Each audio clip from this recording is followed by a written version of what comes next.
నమస్కారం ఘంటారావానికి స్వాగతం. ముందుగా ప్రధానాంశాలు. వార్తాపత్రికల్లో ప్రభుత్వ ప్రకటనలపై మండలిలో వాడివేడి చర్చ. 5 ఏళ్లలో సాక్షికి 400 కోట్లు దోచిపెట్టారని టీడీపీ సభ్యుల ఆరోపణ. 2028కి అమరావతి నిర్మాణం పూర్తి చేస్తామన్న నారాయణ. ఇప్పటికే టెండర్ల ప్రక్రియ పూర్తయినట్లు వెల్లడి.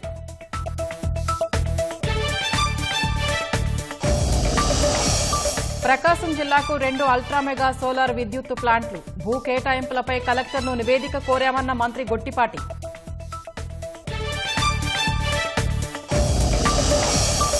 ఎస్సీ వర్గీకరణపై ప్రభుత్వానికి ఏకసభ్య కమిషన్ నివేదిక. ఉపకులాల నుంచి విజ్ఞప్తులు, అభ్యర్థనలు సేకరణ.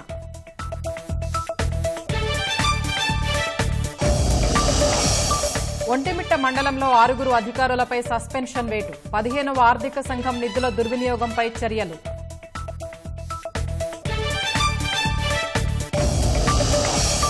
రెజ్లింగ్ ఫెడరేషన్ ఆఫ్ ఇండియాపై సస్పెన్షన్ ఎత్తివేత. దిద్దుబాటు చర్యలు తీసుకోవడంతో కేంద్రం నిర్ణయం.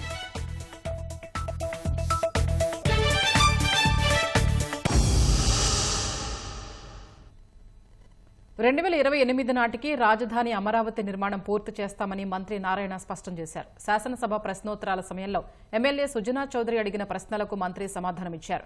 రాజధానికి 64,721 కోట్లు వ్యయమవుతుందన్నారు. ఇప్పటికే టెండర్ల ప్రక్రియ పూర్తయినట్లు చెప్పారు. అభివృద్ది చేసిన ప్లాట్లను రైతులకు అప్పగిస్తామని తెలిపారు. R5 జోన్ 50,000 మందికి గత ప్రభుత్వం సెంటు భూమి ఇచ్చిందని, వారికి కూడా ప్రత్యామ్నాయాలు ఆలోచిస్తున్నట్లు వివరించారు.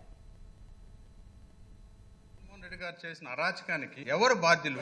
ప్రభుత్వంలో ఒకవేళ ఏదైనా చేయాలి అనంటే, ఒక చట్టాన్ని మార్చాలన్నా, ఏదైనా పని చేయాలంటే మొట్టమొదటిసారిగా లీగల్ క్లియరెన్స్ కావాలి. లీగల్ క్లియరెన్స్ అసలు ఎవరు ఇచ్చారు? ఫైనాన్స్ క్లియరెన్స్ కావాలి. ఆ తర్వాత కేబినెట్కి ఎవరు పెట్టారు? మన ప్రభుత్వం డెఫినెట్ గా వాళ్ళని మనం శిక్షించాల్సిన అవసరం అయితే ఉంది. ఇప్పుడు CRDA చట్టాన్ని రేరా చట్టం కింద తీసుకురావాల్సిన అవసరం ఎంతైనా ఉందని నేనైతే అభిప్రాయపడుతున్నాను అధ్యక్ష.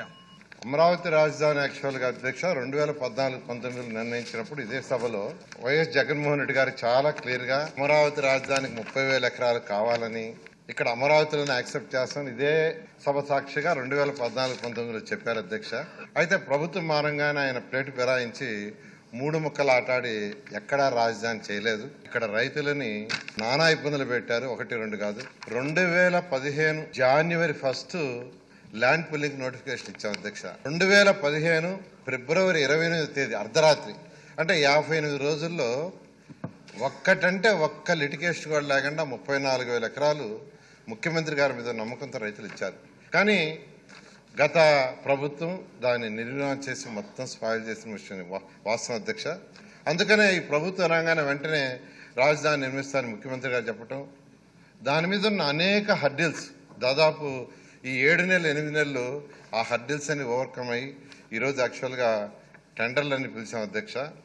వరల్డ్ బ్యాంకు, ADB బ్యాంకు 13,400 కోట్లు యాక్చువల్గా శాంక్షన్ చేసింది అధ్యక్ష. KFW బ్యాంకు 5,000 కోట్లు ఇవ్వడానికి ముందు వచ్చింది. పబ్లిక్ సెక్టర్ కంపెనీస్ హట్కో 11,000 కోట్లు ఓకే చేసింది. స్టేట్ గవర్నమెంట్ నుంచి లెటర్ కూడా నేను వెళ్ళిపోయింది అధ్యక్ష. రేపు ఎల్లుండో వాళ్ళు వచ్చి అగ్రిమెంట్ కూడా చేస్తారు. సెంట్రల్ గవర్నమెంట్ గ్రాంట్ కింద 1,560 crores ఇస్తుంది అధ్యక్ష. అది కాకుండా ల్యాండ్స్ మార్టిగేజ్ చేయటం, లీజు అమ్మటం వల్ల బ్యాలెన్స్ అమౌంట్ తీసుకోవటం, నేషనల్ మరియు ఇంటర్నేషనల్ మార్కెట్లో తక్కువ రేట్ ఆఫ్ ఇంట్రెస్ట్కి లోన్స్కి ప్రయత్నిస్తున్నాం అధ్యక్ష. ఆ విధంగా యాక్చువల్గా డిఫరెంట్ ఏజెన్సీస్ నుంచి ఈ యొక్క అమరావతి క్యాపిటల్ సిటీ కంప్లీట్ చేయడానికి తీసుకుంటాం అధ్యక్ష. ఇది 3 సంవత్సరాల్లో కంప్లీట్ చేయడానికి ప్లాన్ చేసాం. ఆ విధంగా టెండర్లు కూడా పిలిచాము. ట్రంక్ రోడ్స్ అంటే మెయిన్ రోడ్స్ ఉంటాయి అధ్యక్ష. 165 అడుగుల వెడల్పు, 185 అడుగుల వెడల్పు రోడ్స్ ఉంటాయి. అవి 2 సంవత్సరాలు పూర్తవుతాయి అధ్యక్ష. మెయిన్ రోడ్స్, LPS రోడ్స్ అని రైతులకు ఏదైతే ప్లాట్లు ఇచ్చామో వాటి లోపల రోడ్స్, డ్రైన్స్ అవన్నీ కూడా 3 సంవత్సరాల్లో పూర్తి చేస్తాం అధ్యక్ష. బిల్డింగ్లు అధికారులకు ఏదైతే ఆల్రెడీ కట్టి ఆల్మోస్ట్ 4,000 బిల్డింగ్స్ ఫైనల్ స్టేజ్లో ఉన్నాయి, అది 1.5 year అవుతుంది. మిగతా బిల్డింగ్స్ 2 years. అదేవిధంగా మెయిన్ అసెంబ్లీ, హైకోర్టు ఇవన్నీ ఉంటాయి, 3 సంవత్సరాలు అవుతుంది అధ్యక్ష. ఈ విధంగా యాక్చువల్గా టెండర్లు కూడా పిలవటం జరిగింది అధ్యక్ష. మొత్తం 2014-19లో 131 ఆర్గనైజేషన్కి 1,277 ఎకరాలు ఇచ్చాం అధ్యక్ష. అయితే గత 5 సంవత్సరాలు జరిగిన పరిమాణాల వల్ల కొందరు వెనక్కిపోయారు. నిన్న యాక్చువల్గా GOM పెట్టాము. అందులో 31 ఆర్గనైజేషన్కి యాక్చువల్గా 629.3 ఎకరాలకి యాక్చువల్గా యాక్సెప్ట్ చేసాం. లొకేషన్ చేంజ్ చేస్తూ ఒక 2 ఆర్గనైజేషన్స్కి 5.5 ఏకర్స్ ఇచ్చాం. చేంజ్ ఆఫ్ ఎక్స్టెండ్ లొకేషన్ మారుస్తూ 16 ఆర్గనైజేషన్స్కి 48.74 ఎకరాలు ఇచ్చాం అధ్యక్ష. మొత్తం నిన్న 683.6 ఎకరాలు ఇవ్వటం జరిగింది. క్యాన్సిలేషన్ 13 ఆర్గనైజేషన్ చేయాల్సి వచ్చింది, 177.24 ఎకరాలు అధ్యక్ష. వీలైనంత తొందరలో యాక్చువల్గా నెక్స్ట్ వీక్లో కూడా మళ్ళీ జీఓఎం పెట్టి ఇవి పూర్తి చేయడం జరుగుతుంది అధ్యక్ష.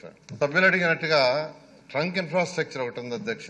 దాంట్లో road, strong water drains, sewerage lines, reused water lines, అదేవిధంగా power ducts, cycle tracks, walking tracks, tree plantation, drinking water lines ఇవన్నీ కంప్లీట్గా ఉన్నాయి అధ్యక్ష.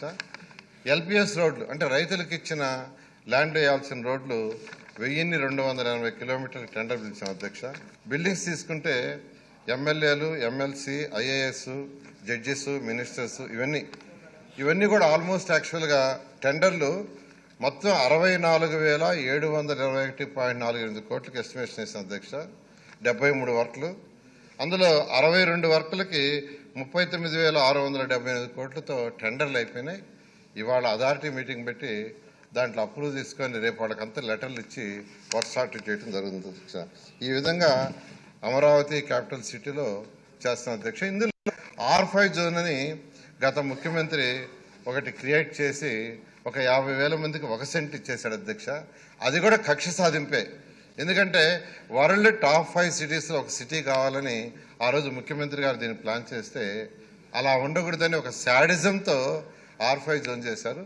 వాళ్ళకు కూడా ఆల్టర్నేట్ ఇచ్చి ఆ ల్యాండ్ని కూడా తీసుకునేదానికి చేస్తున్నాం అధ్యక్ష. గత ప్రభుత్వంలో మద్యం లావాదేవీలకు సంబంధించిన దస్త్రాల దహనానికి సంబంధించి శాసన మండలిలో రసవత్తర చర్చ సాగింది. తాడేపల్లి ప్యాలెస్లో మద్యం దస్త్రాలు తగులుబెట్టారంటూ మంత్రి కొల్లు రవీంద్ర చేసిన వ్యాఖ్యలపై బొత్స సత్యనారాయణ అభ్యంతరం వ్యక్తం చేశారు. ఆ వ్యాఖ్యలను రికార్డుల నుంచి తొలగించాలని చైర్మన్ను కోరారు. కాగా వాస్తవాలే చెప్పామని, ఫైళ్లు తగులుబెట్టిన ఘటనకు సంబంధించిన సీసీటీవీ ఫుటేజీ ఇవ్వమని ఎన్నిసార్లు కోరినా ఇవ్వలేదని మంత్రులు కొల్లు రవీంద్ర, అచ్చెన్నాయుడు ధీటుగా బదులిచ్చారు.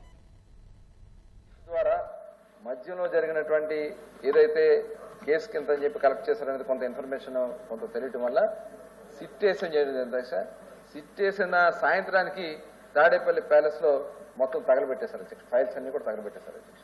అంటే ఇందులో ఎంతమంది ఇన్వాల్వ్ అయ్యారు, ఎంత పెద్దలు ఇన్వాల్వ్ అయ్యారన్నారు దానికి ఇదే ఒక నిదర్శనం అధ్యక్ష. ఎట్టి పరిస్థితుల్లో కూడా ప్రభుత్వం చాలా సీరియస్ గా ఉంది. మైను, శాండు, ల్యాండ్ ఇలాంటి ఏదైతే ప్రధానమైనటువంటి గత ప్రభుత్వంలో ఏదైతే దోపిడీ చేస్తారో అవన్నీ కూడా ఉన్నాయి అధ్యక్ష. ఖచ్చితంగా ఈ ఎన్డీపీఎల్కి సంబంధించి రాష్ట్రం, ప్రజలు కూడా నష్టపోయారు, ఆరోగ్యం నష్టపోయారు. ఇవాళ దాని మీద సీరియస్ గా మేము సిబిసిఐడి ఎంక్వైరీ చేస్తున్నాం. వాళ్ళని ఎవరైనా సరే, ఎంతటి వాళ్ళైనా సరే చర్యలు తీసుకోవడం జరుగుతుంది. కానీ ఫైల్స్ తగలబెట్టేశారు తాడేపల్లి ఉన్నది, అవి రికార్డులను తొలగించాలి అధ్యక్ష. పట్టుకోండి, అవి చూపెట్టి రుజువు పెట్టి చెప్పుకోండి, అప్పుడు చేయండి. కానీ ఇలాంటి సభల్లో గౌరవమైన మంత్రి గారు, ఒక రెస్పాన్సిబుల్ వ్యక్తులు అలాంటి పాసింగ్ రిమార్క్స్ చేయడం అనేది చాలా దురదృష్టం అధ్యక్ష. దయచేసి దాన్ని తొలగించండి. రేపు రికార్డులో పెట్టుకోండి, ఎంక్వైరీ దాంట్లో పెట్టుకోండి. దాన్ని కూడా ఒక దీంట్లో ఫైండింగ్స్ లో పెట్టుకోండి. అది జరుగుతాయి. ఏది వాస్తవాలు వస్తే ప్రజలకు చెప్తారు మీరు. అంతేగాని దీన్ని రికార్డులో ఉంచడం మాత్రం సమంజసం కాదనేది నా తాలూకా సబ్మిషన్ అధ్యక్ష. మీకు మంత్రి గారికి కూడా దయచేసి దాని మీద కొద్దిగా మీ రెస్పాన్స్ చెప్పుకోండి, తప్పు కాదు. కానీ ఇలాంటి స్పాన్సరింగ్ మార్చి చేయొద్దు అనేది నా రిక్వెస్ట్. ఇది వాస్తవం. తగలబడిన వాస్తవం. దానికోసమే మేము ఆ రోజున ఆ వీడియో ఫుటేజ్ ఏదైతే ఉన్నాయో ఇవ్వమంటే ఇవాళ వరకు వాళ్ళు ఇవ్వలేదు అధ్యక్ష. ఇప్పుడు వాళ్ళ అక్కడ వీడియో ఫుటేజ్లు ఉన్నాయి, కెమెరాలు ఉన్నాయి, ఫుటేజ్లు ఎందుకు ఇవ్వలేదు అధ్యక్ష? ఇవాళ దాని మీద ఖచ్చితంగా ప్రభుత్వం నిర్ణయం తీసుకుంటుంది అధ్యక్ష. ప్రభుత్వం ఇది కంటిన్యూ ప్రాసెస్. మీకు అధికారం ఉంది, మీరు ఎంక్వైరీ చేయొచ్చు, అధికారులు మీ మనుషులే చేయొచ్చు, వాస్తవాలు బయటపెట్టండి. అంతేగాని మీరు వచ్చి సీసీ ఫుటేజ్ ఇవ్వలేదు, ఇది ఇవ్వలేదు. ఏ సీసీ ఫుటేజ్ ఎవరింటి సీసీ ఫుటేజ్ ఎవరు ఇస్తారు అధ్యక్ష? ఎవరి ఇంట్లో మా ఇంట్లో జరుగుతున్న కార్యక్రమం సీసీ ఫుటేజ్ ఇమ్మంటే ఇస్తామా?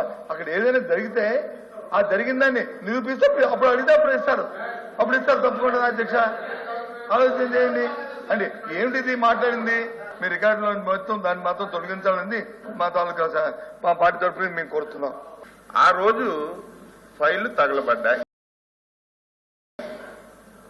వెంటనే ప్రభుత్వం అప్రమత్తమై అక్కడికి వెళ్లి ప్రభుత్వ సీసీ కెమెరాలు ఏమి ఉన్నాయో చూసి మొత్తం వెరిఫై చేశారు. అక్కడ ఉన్నటువంటి సీసీ కెమెరాల్లో కొంత సమాచారమే వచ్చింది. ఆ సీసీ కెమెరాల్లో అక్కడ ఎవరైతే హౌస్ ఉందో హౌస్ నుంచి బయటకు వచ్చి ఇది జరిగినట్టుగా కొంత ఆధారం కనిపించింది. అలాగని చెప్పి మేము విమర్శ చేయలేదు. మా ఆఫీసర్స్ ఒక లేఖ రాసి మా దగ్గర కొంతే సమాచారం ఉంది, మీ దగ్గర కూడా సీసీ కెమెరాలు ఉన్నాయి, మీ దగ్గర ఉన్న ఇన్ఫర్మేషన్ మాకు ఇవ్వండి అని 3-4 సార్లు అడిగితే బాధ్యత కలిగినటువంటి వ్యక్తులైతే కనీసం ఇన్సిడెంట్ జరిగినప్పుడు అక్కడ ఏం జరిగిందో బయటికి చెప్పాలని ఆలోచన ఉన్నటువంటి వ్యక్తులైతే ఇగో మా దగ్గర కూడా ఈ సమాచారం ఉంది, దీన్ని కూడా మీరు తీసుకొని 2 క్లబ్స్ చేసి ఎవడు తప్పు చేశాడో వాడిని శిక్షించండి అని చెప్పాలి అధ్యక్ష. కానీ బాధ్యత రాహిత్యంగా ఇవ్వకుండా మళ్ళీ ఎదురుదాడి అధ్యక్ష. మా నాయకుడిని హతమార్చేయాలని, మా నాయకుడిని దాడి చేయాలని చాలా మంది ప్రయత్నం చేస్తున్నారని చెప్పి మళ్ళీ తిరిగి పోలీస్ స్టేషన్లో కంప్లైంట్ ఇచ్చిన పరిస్థితి అయితే ఏమనాలి? అందుకే మేము స్పష్టంగా ఆరోపణ చేశాం. ఆ రోజు ఏవైతే లెక్కరకు సంబంధించినటువంటి ఫైల్స్ అన్ని కూడా అక్కడ తీసుకొచ్చి తగలబెట్టారని చేశాం. మీ దగ్గర సీసీ కెమెరా ఉంది కదా, మీ దగ్గర ఇన్ఫర్మేషన్ ఉంది కదా, మీ ఇంట్లో నుంచే వచ్చినట్టుగా, మీ ఇల్లు అంటే మీ ఇల్లు కాదు, అక్కడ సంఘటన జరిగిన దగ్గర ఏ హౌస్ అయితే ఉందో ఆ హౌస్ నుంచి బయటకు వచ్చినట్టుగా ఆధారాలు ఉన్నాయి కదా. మీరు అది బయట పెట్టి నిరూపించవలసింది పోయి మళ్ళీ ఎదురుదాడు అధ్యక్ష. సమాజం గుడ్డిది కాదు, ప్రజలు గుడ్డి వాళ్ళు కాదు. ఆ రోజు జరిగిన సంఘటన డేట్ తో సహా మా గుంటూరు ఎస్పీ గారు 4 సార్లు లేఖలు రాశారు. మీ దగ్గర సమాచారం ఉంది, ఆ రోజు ఏం జరిగిందో సీసీ ఫుటేజ్ ఇవ్వండి అని చెప్తే ఇవ్వకుండా ఏదో ఇక్కడ వచ్చింది అపోజిషన్ లీడర్ అని మీరు ప్రతిసారి మైకేస్తుంటే ఆయన తెలివిగా మీరు చేసుకోండి, గవర్నమెంట్ ఉంది, మీదే కదా గవర్నమెంట్, ఎంక్వైరీ చేసుకుని తెలివిగా మాట్లాడు. ఎంక్వైరీ చేశాం, వివరాలు అడిగాం, అడిగితే ఇవ్వకుండా తప్పించుకొని ఈ రకంగా ఎదురు దాడి చేయడం అనేది మంచిది కాదు. కేంద్ర ప్రభుత్వ సహకారంతో రాష్ట్ర వ్యాప్తంగా 125 ఆటిజం సెంటర్లను ఏర్పాటు చేస్తామని విద్యాశాఖ మంత్రి నారా లోకేష్ స్పష్టం చేశారు. ఆటిజం సెంటర్లు విద్యార్థుల పట్ల ప్రభుత్వం తీసుకుంటున్న చర్యలపై ప్రశ్నోత్తరాల సమయంలో సభ్యులు అడిగిన ప్రశ్నకు మంత్రి సమాధానమిచ్చారు. ఆటిజంతో ఉన్న విద్యార్థులకు ఉపాధ్యాయులు స్కూళ్లలో మౌలిక సదుపాయాలు ఎలా ఉండాలనే దానిపై శాసనసభ్యులతో ఓ కమిటీని ఏర్పాటు చేస్తామని తెలిపారు. రాబోయే రోజుల్లో రాష్ట్ర వ్యాప్తంగా అన్ని మున్సిపాలిటీల్లో ఆటిజం సెంటర్లు వస్తాయని మంత్రి స్పష్టం చేశారు. నీడ్స్ చిల్డ్రన్ ఇంట్లో ఉన్నప్పుడే తల్లిదండ్రులు ఎదుర్కొన్న సమస్యలు మనకు అర్థమవుతాయి అధ్యక్ష. ఎందుకంటే వాళ్ళకి మెరుగైన విద్య అందించాలి, వాళ్ళని అన్ని రకాలుగా ఆదుకోవాలనేది తల్లిదండ్రులు వాళ్ళ తాపత్రయం మనకు కనపడుతుంది అధ్యక్ష. అది కొంతమంది ప్రైవేట్ రంగంలో కూడా ఆసరాగా తీసుకుని పెద్ద ఎత్తున డబ్బులు కూడా వసూలు చేస్తాం జరుగుతుంది. అంటే బేసిక్ ట్రీట్మెంట్ కి నెలకి 50,000, 60,000 రూపాయలు వసూలు చేస్తాం కూడా కొన్ని సందర్భాలు మనందరం చూసాం అధ్యక్ష. కేంద్ర ప్రభుత్వం రిహాబిలిటేషన్ కౌన్సిల్ ఆఫ్ ఇండియాని ఏర్పాటు చేసి స్పెషల్ నీడ్స్ లో 21 డిసెబిలిటీస్ లో 9 డిసెబిలిటీస్ కి ప్రధానంగా స్పెషల్ ఎడ్యుకేషన్ ఇవ్వాలనేది కేంద్ర ప్రభుత్వం మనకి చెప్తాం జరిగింది. మన ప్రభుత్వం 679 భవిత సెంటర్లు ఈ రోజు మనం నడిపిస్తాం జరుగుతుంది. దీంట్లో ఏంటంటే మనకి 2 ఐఈఆర్పీలు ఉంటారు, అంటే ఇంక్లూజివ్ ఎడ్యుకేషన్ రిసోర్స్ పర్సన్ ఉంటారు. మనకి 1358 ఐఈఆర్పీలు ఉన్నాయి. స్పెషల్ నీడ్స్ విద్యార్థుల్లో వచ్చేగల 41,119 మంది రిజిస్టర్ అయ్యారు. ప్రత్యేకంగా మొన్న పిఏబి 25-26 అంటే కేంద్ర ప్రభుత్వం ఇచ్చిన నిధుల్లో ఇంకొక 125 ఆటిజం సెంటర్స్, అంటే 1 సెంటర్ పర్ మున్సిపాలిటీ లెవెల్ ప్రతిపాదిస్తాం జరిగింది. మాకున్న సమాచారం మేరకు 100% ఇది శాంక్షన్ అవుతుందని మేము బలంగా నమ్ముతున్నాం. ఈ పిల్లల్ని వాళ్ళ కుటుంబాలను ఆదుకోవాలన్న లక్ష్యంతో మేము డిస్కస్ చేశాం. నడుస్తున్న సెంటర్లు, రాబోయే కొత్త సెంటర్లు ఎలాంటి టెక్నాలజీ తీసుకొద్దాం, ఎలాంటి టీచింగ్ తీసుకొద్దాం, ఈ టీచర్స్ కూడా మెరుగైన టీచింగ్ ఎలా అందిస్తాం, అంటే టీచ్ ద టీచర్ ప్రోగ్రామ్ కింద ఎటు చేద్దాం అనే దానిపైన కమిటీ వేసడానికి మన ప్రభుత్వం సిద్ధంగా ఉంది. హంద్రనీవా ప్రాజెక్టు 2వ దశ పనుల్ని 2025 జూన్ కల్లా పూర్తి చేస్తామని జలవనరుల శాఖ మంత్రి నిమ్మల రామానాయుడు స్పష్టం చేశారు. శాసనసభలో సభ్యులు అడిగిన ప్రశ్నలకు ఆయన సమాధానమిచ్చారు. గత తెలుగుదేశం ప్రభుత్వం 2014-19లో హంద్రనీవాకు 5,000 కోట్లు ఖర్చు చేస్తే 2019-24 వైసీపీ పాలనలో 500 కోట్లే ఖర్చు చేశారని వెల్లడించారు. వైసీపీ ప్రభుత్వం హంద్రనీవా కరెంటు బిల్లులు కూడా చెల్లించకుండా బకాయిలు పెట్టిందని విమర్శించారు. హెచ్ఎన్ఎస్ఎస్ పనుల్ని త్వరగా పూర్తి చేసేందుకే బడ్జెట్లో భారీగా నిధులు కేటాయించినట్లు వివరించారు. కిలోమీటర్ల పొడవున దగ్గర 70 లిఫ్ట్ల పైబడి ఉన్నటువంటి ఈ హెచ్ఎన్ఎస్ఎస్ అనేది యొక్క రాయలసీమకి ఒక లైఫ్ లైన్ లాంటి ప్రాజెక్ట్ అధ్యక్ష.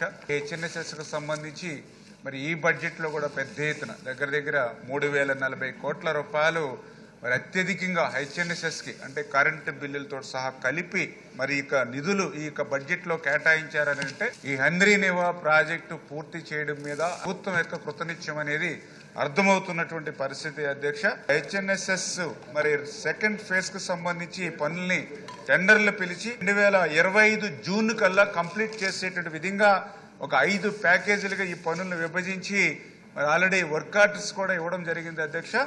ఈ యొక్క పనులు ఏవైతే ఉన్నాయో ఇవి కూడా ఆల్రెడీ మరి పురోగతిలో ఉన్నటువంటి విషయాన్ని కూడా ఈ సందర్భంగా తెలియజేసుకుంటున్నాను అధ్యక్ష.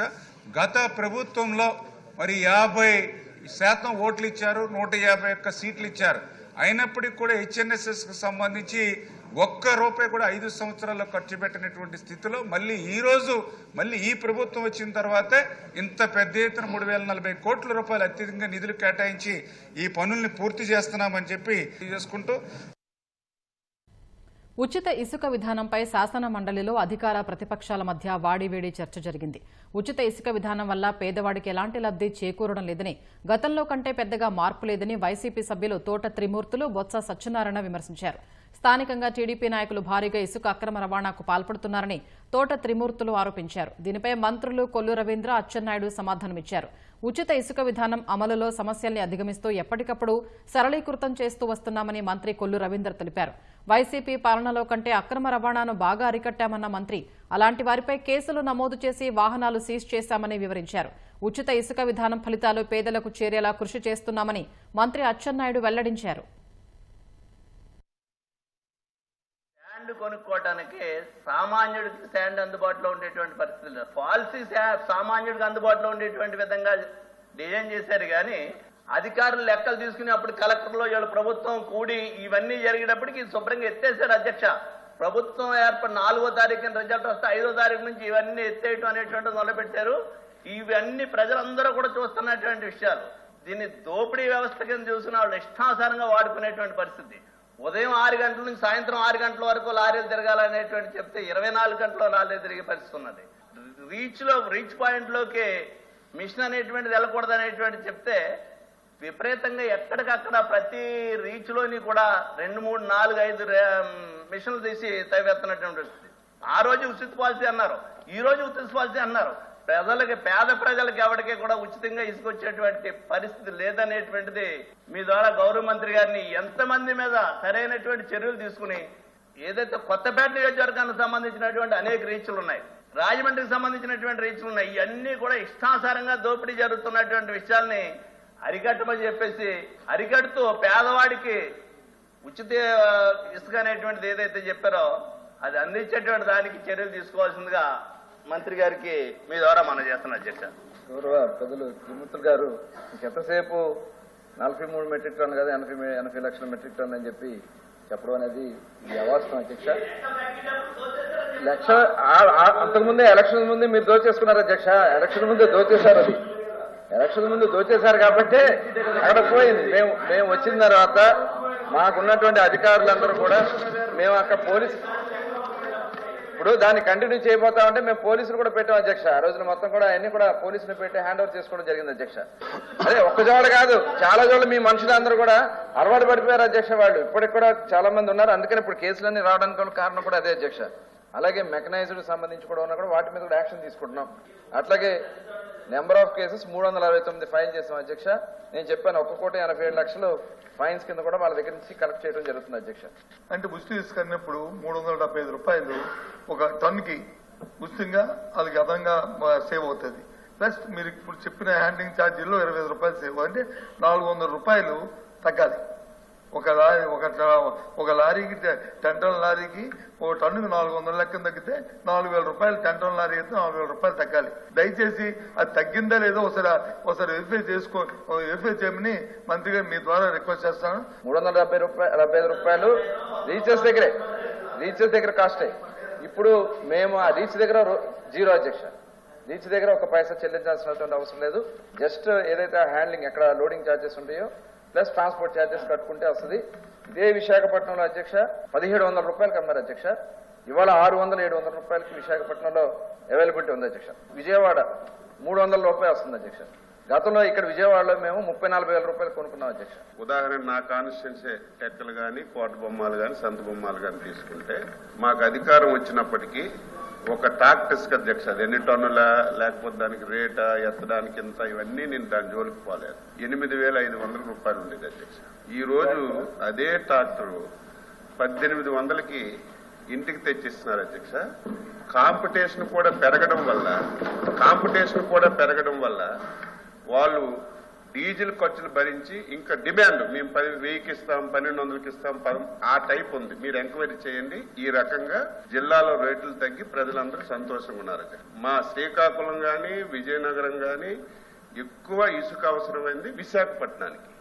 నేను ఒక లారీ పెద్ద లోడ్ తీసుకెళ్లాలంటే ఆ రోజుల్లో 50,000-60,000 రూపాయలు ఉండేది అధ్యక్ష. ఈ రోజు అదే లారీ ఇసుక 28,000కు కూడా విశాఖపట్నం వెళ్తుంది అధ్యక్ష. తేడా ఇది. ఎక్కడైనా ఇసుక దందా గాని రేట్లు ఎక్కువగా ఉంటే ఇమీడియట్ గా కలెక్టర్ కి ఆ మెసేజ్ పెట్టి ఇది వచ్చింది వెరిఫై చేయండి, మంచిగా చేద్దాం చూడండి, సరిచేయండి అని చెప్తున్నాం. విశాఖపట్నంలో 2024వ సంవత్సరంలో ఏదైతే వైసీపీ ప్రభుత్వం ఉంటున్నప్పుడు ఒక లారీ 10 టన్నుల లారీ 12,000 రూపాయలు దొరికేది అధ్యక్ష. ఈ రోజు కూడా అదే 12,000 దొరుకుతుంది తప్ప మరి 4,000 రూపాయలు 400 రూపాయలు తగ్గాలి కదా అధ్యక్ష. టన్ను కంటే 8,000 దొరకాలి. 8,000 దొరుకుతున్న లారీ 12,000 దొరుకుతుందంటే అది ఎక్కడి నుంచి వస్తుంది? మా శ్రీకాకుళం నుంచి వస్తుంది. అసలు 5 సంవత్సరాల కాలంలో 12,000కి ఎప్పుడున్నా విశాఖపట్నంలో లారీ దొరికిందేమో ఒకసారి వారు వెరిఫై చేసుకోమనండి. మనం వెళ్దాం, విశాఖపట్నం వెళ్దాం. బిల్డర్స్ వాళ్ళే ఉన్నారు, వాళ్ళే బిల్డర్స్ కూడా 12,000కి ఎప్పుడున్నా ఒక లారీ కొన్నారేమో వెరిఫై చేస్తే రమ్మనండి. అంతేగాని పెట్టండి అధ్యక్ష. 12,000 రూపాయలకి 5 సంవత్సరాల కాలంలో ఎప్పుడైనా ఒక లారీ ఇసుక దొరికిందేమో మీ ఆధ్వర్యంలో వెరిఫై చేస్తానికి సిద్ధంగా ఉన్నాం. ప్రకాశం జిల్లాలో 2 అల్ట్రా మెగా సోలార్ విద్యుత్ ప్లాంట్ల ఏర్పాటు చేయనున్నట్లు విద్యుత్ శాఖ మంత్రి గొట్టిపాటి రవికుమార్ స్పష్టం చేశారు. దొనకొండ, చంద్రశేఖరపురం ప్రాంతాల్లో సోలార్ విద్యుత్ ప్లాంట్లు ఏర్పాటు చేస్తామన్నారు. ఇంటిగ్రేటెడ్ క్లీన్ ఎనర్జీ పాలసీ ద్వారా 10 లక్షల కోట్ల పెట్టుబడుల్ని లక్ష్యంగా పెట్టుకున్నట్లు వెల్లడించారు. 7.5 లక్షల మందికి ఉపాధి అవకాశాలు కల్పిస్తామని చెప్పారు. చంద్రబాబు నాయుడు గారు కూటమి ప్రభుత్వం ఏర్పాటు చేసిన తర్వాత క్లీన్ ఎనర్జీ పాలసీ 2024ని తీసుకురావడం జరిగింది సార్. ముఖ్య ఉద్దేశం ఏంటంటే దీని ద్వారా 100 గిగావాట్ల పైన విద్యుత్ ఉత్పత్తి చేయాలనేది ఈ ప్రభుత్వ లక్ష్యం సార్. దాదాపు విండ్ కానీ, సోలార్ కానీ, పిఎస్పీ కానీ, గ్రీన్ హైడ్రోజన్ ద్వారా ఎక్కువ విద్యుత్ ప్రొడ్యూస్ చేయాలి. దాని ద్వారా ఉపాధి కలిగించాలి. దాదాపు 10 లక్షల కోట్ల పెట్టుబడులు తీసుకురావాలి. దాదాపు 20 లక్షలు ఉద్యోగ అవకాశాలు కలిగించాలి ఈ రాష్ట్ర యువతకు అనే దానికోసమే ఈ కార్యక్రమాలు చేపడతా ఉన్నాం సార్. అదేవిధంగా రాయలసీమ తర్వాత రెన్యూబుల్ ఎనర్జీకి సంబంధించి ప్రకాశం జిల్లా కొద్దిగా అనువైన ప్రదేశంగా గుర్తించడం జరిగింది సార్. అదేవిధంగా ఏపీ సోలార్ కార్పొరేషన్ ప్రకాశం జిల్లాలో 2 సోలార్ పార్కులు పెట్టాలని చెప్పి నిర్ణయించడం జరిగింది సార్. దానికోసం దొనకొండ మండలంలో రుద్ర సముద్రం అనే గ్రామంలో సర్వే చేస్తా ఉన్నాం సార్. అదొకటి. అదేవిధంగా సిఎస్పురం అనే ప్రాంతంలో కూడా సర్వే చేసి ఈ అనువైన ప్రదేశం అయితే కనుక ఇక్కడ భూమి సేకరించి ఈ సోలార్ పార్కులు పెట్టాలనే దానికోసం ప్రయత్నం చేస్తా ఉన్నాం సార్. ఒక్కో సోలార్ పార్క్ కి దాదాపు 5,500 ఎకరాలు అవసరం ఉంటుంది. ఈ భూ కేటాయింపులు కలెక్టర్ గారి దృష్టికి తీసుకెళ్లాము. కలెక్టర్ గారు కూడా నివేదిక సమర్పించాల్సిన అవసరం ఉంది. ఈ అన్ని సంబంధించిన నివేదిక అంతా కూడా వచ్చిన తర్వాత ప్రకాశం జిల్లా అల్ట్రా మెగా సోలార్ పార్కులు 2 పెట్టాలని చెప్పి ఈ ప్రభుత్వం నిర్ణయించింది సార్. ఓకే. గంజాయి, డ్రగ్స్ పై ప్రభుత్వం ఉక్కుపాదం మోపుతోందని హోంమంత్రి వంగలపూడి అనిత అన్నారు. గంజాయి సాగుపై నిరంతర నిఘా కోసం ప్రత్యేక టాస్క్ ఫోర్స్ ఏర్పాటు చేశామన్నారు. డ్రగ్స్ కు వ్యతిరేకంగా అనకాపల్లి జిల్లా నక్కపల్లిలో పోలీసు అధికారులు విద్యార్థులతో కలిసి ర్యాలీ చేపట్టారు. అనంతరం ఓ మహిళా మేలుకు స్త్రీ శక్తి తెలుసుకో కార్యక్రమానికి శ్రీకారం చుట్టారు. అతివలకు అవగాహన కల్పించడం కోసం తీసుకొచ్చిన ప్రచార రథాన్ని ప్రారంభించి 39 శక్తి వాహనాలు, 11 డ్రోన్లను అందించారు. మహిళల రక్షణ కోసం ప్రభుత్వం శక్తి యాప్ను తీసుకొచ్చిందని, ఆపదలో ఉన్నవారు 112 ఫోన్ చేసి సహాయాన్ని పొందాలని అనిత సూచించారు. తప్పుగా తీర్చిదిద్దాలంటే కేసు డెఫినెట్ గా ఫైల్ చేయాలి. వన్స్ కేసు ఫైల్ అయిందంటే నిదాన్ పోర్టల్లో కనుక కుర్రోడు పేరు ఎక్కిందంటే వాడి జీవితం క్లోజ్. వన్స్ గంజాయి కేసు పడిందంటే వాడి మీద రౌడీ షీటర్, వాడి మీద బైండ్ ఓవర్లు కడతారు. ఒక్కసారి ఆలోచించండి. ఫ్యూచర్ 5 నిమిషాల ఈ సంతోషం గురించి మన ఫ్యూచర్ ని నాశనం చేసుకునే పరిస్థితులు ఈరోజు చాలా మంది పిల్లలకి తెలియక అందులోకి వెళ్ళిపోతున్నారు.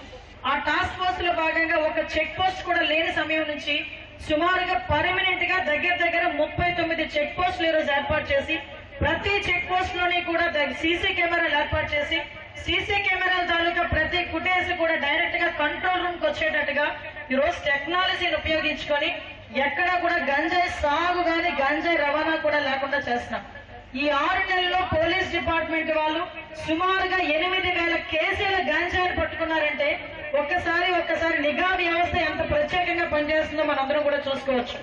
దగ్గర 490 మందిని అరెస్ట్ చేశారు, 109 వెహికల్స్ ని సీజ్ చేశారు ఈ 6 నెలల కాలంలోనే.